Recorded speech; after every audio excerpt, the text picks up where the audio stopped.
Just like a person who's going to be executed, and if they tell them 2 months in advance, you know, do you think it's not a hell for him in 2 months' time? You know what I mean? Like every day he's executed. You know what I mean? Just like you're going to have a shot from a doctor. I still don't like it. It shocked me last week. And before I said, oh, please be gentle with me. And I suffer before the needle come in, I suffer. You know, but when it comes, okay, I check a little bit and that's gone. You know, of course it hurt afterward. I couldn't walk, you know, very easily. But still, you know, the moment it's come in, you already know that's it, it's done. You know, it's better than the moment before when she prepared. And she deliberately makes it too slow. I think, my imagination, it's like slow motion picture, you know. Oh, she peeled the plastic and she looked at the needle and she tried, she spit it out and she don't like it and she do it again in front of my eyes. And this few seconds seems eternity to me. I don't like needles because since childhood my father always forced it on me and I don't like it. If I can run, I run. So that's the problem. You know what I mean? When we know the trials and tribulations we have to undergo in the future, or even happiness, we'll be too eager and we can never live every day normally. We will be missing every day out of the present time. We'll be living in the future. You know what I mean? Hey. So that's no good, huh? And some people like to even live in the past. Yeah. But they're okay, it's their choice. I think I have enough to do with present time. Now is important. Take care of everything you do right now, and the future will be all right. Huh? Do it correctly, and the future will be all right. The future depends on the present. Okay? And the past, don't worry about the past. The past might not be yours, maybe somebody else's DNA. I have a question about the meditation technique that we learned the other day. Yeah. And my experience just the last 2 days has been that it's very exhausting, the first part. Maybe because I've been meditating another way for some time, and it's like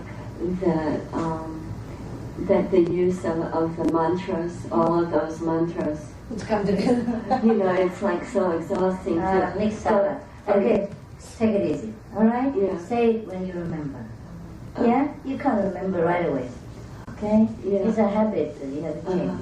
That's why I said to many people, if you do some other things before, you have to come back to the 0 point and then start it. It's all right. Don't worry. What seems to happen is that there's light, and then you're present there. And it's like I get lost in that rather than in the, you know, and then I kind of...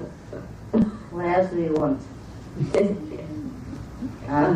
You exhaust yourself. The vision's there, master's there, and what else do you want? To repeat all those mantras. When the master comes, you don't even need to repeat the mantras. That's what I want to know. Thank you. You repeat when you remember, okay? You repeat only to see whether you see the right vision or you see a hallucination. Okay? That's all there is, alright? And you repeat because it will calm your mind and it brings you to the vision of the one-pointedness. Okay? When you were there, don't struggle too hard. You remember, repeat even 5 minutes, one word is alright. Repeating is only to keep you in the right direction, you know? Just like the meter, say the mileage meter, yes, to keep you straight on the road, huh? Otherwise you stray, okay? Even you drive the car excellently, you have to always balance with the steering wheel, no? Otherwise you stray aside and then make accident, huh? That's all there is, okay? It's not that important that you forsake your vision for it. The holy names are the names of the lords of the different regions of our consciousness, of the hierarchy. This just to remind you, stay there. You know what I mean? Don't go to the subdivision or the lower level of existence. All right? But when you are there, it's okay, just enjoy. Yeah, and repeat it now and again. It's all right. Only when you're not sure or when you remember, then you repeat. But don't sacrifice one-pointedness just to struggle for that. Which mantra? What mantra? There's no mantra, really. You know what I mean? Okay. Again, I have another bigger question. Please, it's all right. One of the things that I wanted to ask you about was when I'm doing meditation or just thinking and something comes up and it's fearful for me, I tend to think that I'm to challenge that fear. In other words, and I keep doing this, and I don't think, sometimes I think, You like fear, that's yeah, but I keep thinking, okay, why can't I just leave it alone and just let it run its course, and then I'll tell you what. You are so much like fear, that's why. Why don't you watch all the fear movies in the world? 1 day, 2 days, 3 days, shut yourself, watch it, and then eat up all the fear, and then finish with it. And don't bring it to your meditation. Yeah. Because I don't teach you to meditate on fear. Right. No, I mean, okay. And within the meditation, see, like I have a fear of snakes. You like it, that's why. No, I don't. You want it. No, I don't. Honestly, I don't. I do not like it. But what happens? Unconsciously, you bring it. Yeah, I may bring it to myself, and that's what I'm wondering. If can I just simply let it be? For example, I don't want to have to say, okay, you know, I'm afraid of this. Let's take snakes, for example. Okay, I'm going to go find a snake and challenge it. You know, just bring it into my presence. Okay, now I meet you. Now I can dismiss you, so to speak. If you understand what I'm saying. Okay. Anyhow, just be natural, all right? If the snake come and repeat the 5 names, and it goes on, okay? Don't bother about fear or not fear, okay? If the feeling of fear is there, okay, let it be. You do your job, all right? Because we sometimes cannot have the feeling if we are hanging on to a certain level. Yeah. If we go above that, then it's all right. It's no more fear, okay? And you forget the fear and the not fear even. Okay, so try to go above that. Instead of fighting with the fear, go above it, okay? Just like the road is full of gravels and thorns, and you don't bother to pick one by one like that, you know? Just wear boots, you know, big boots, and then walk on it. Go home quickly, all right? Now that's something we have to go through sometimes in order to go to the tranquil state. That's why you have to meditate a lot to practice this art. Just like me when I go to the sea, you know, sometimes the sea wave is so big, I dare not go across the wave because it hit me. The way to send me back where I belong. But once you go through that waves, you know, in the shore, next to the shore, you go to the tranquil water. It's not so much waves anymore. And then you can do a lot of surfing or boat rowing, things like that. It's fun. But I never go through this test these days. Yeah, I used to do. Perhaps this day I'm weak. It's all right. So just like your spiritual practice, sometimes you're weak because sometimes you're weak bodily and spiritually, or the will is weak at that time. Maybe because you're influenced by something, or by the society, or by the background that you have not been able to overcome. When I was young, I played with the waves and I don't care.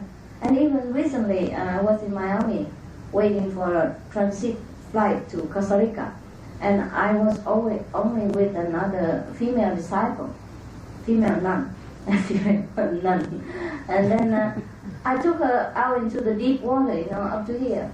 And she could not swim. I could not swim very well. I mean, not in the ocean so long straight, but I could swim a little bit. But I took her out there, and because the water calmed there, you know, we went through the wave and go there. I took her inside, no problem. But these days, I dare not cross the wave. I dare not go into the deeper water. I was so weak, perhaps the body weak. And then that makes the spirit also, you know, sleepy. And perhaps I want to take a vacation. And so I dare not go cross the water, you know what I mean, the wave. Once you cross the wave, the strong waves, inside is calm, you know what I mean? Like that. Spiritually like that. Also, we cross the rough time of the beginning, and then later on we'll be okay. Alright? Anything else? Yeah, here. I might be mixed up on this question. Okay, so okay. just Sorry. it seems like knowledge, universal knowledge or whatever this knowledge is within us. Yeah, we don't look outside or try to read books to find this basic knowledge. I'm thinking about good and bad. Okay, when you Can you please let me be quiet for 1 second or two, okay? Then ask me, okay? Because I'm disturbed by reason, event, 3 person.